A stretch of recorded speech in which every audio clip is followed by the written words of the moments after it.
કોડી ટેકનોલેબ દ્વારા ગાંધીનગરના ગિફ્ટ સિટીમાં બોલિવૂડ સિંગર બી પ્રાકનો 11 મેએ અને વિશાલ મિશ્રાનો 12 મે દરમિયાન મ્યુઝિક કોન્સર્ટ યોજાયો હતો, જેમાં કોડી ટેકનોલેબના એઆઈ બેઝ 3 એથેના રોબોટ દ્વારા આખી ઇવેન્ટનું સર્વેલન્સ કરાયું હતું. એટલું જ નહીં, 2 ડેસર રોબોટ દ્વારા વીઆઈપી એરિયામાં ફૂડ પણ સર્વ કરવામાં આવ્યું હતું.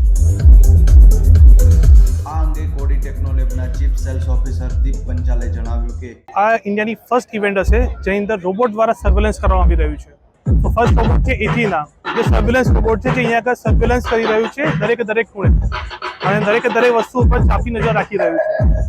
બીજો અમારો રોબોટ છે ડેશર, જે સર્વિંગ પર્પઝ માટે યુઝ થાય છે અને વીઆઈપી એરિયાની અંદર એ ફૂડ અને વોટર સર્વ કરી રહ્યું છે.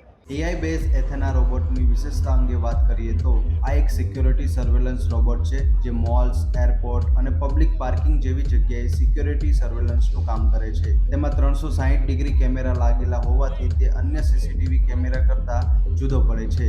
તે પોતાના ઓટોનોમસ રીતે ફરી શકે છે અને ઇન્સિડન્ટ્સનું રિપોર્ટિંગ પણ કરી શકે છે. તો ફૂડ સર્વ કરતા ડેસર રોબોટની વિશેષતા અંગે વાત કરીએ તો આ એક સર્વિંગ રોબોટ છે, જે રેસ્ટોરાં અને ફૂડ મોલ્સમાં સૌથી વધુ ઉપયોગી છે. કોવિડ મહામારી વખતે આ રોબોટ બનાવવામાં આવ્યો હતો, જેથી human contactless services restaurants અને ફૂડ મોલ્સમાં પૂરી પાડી શકાય.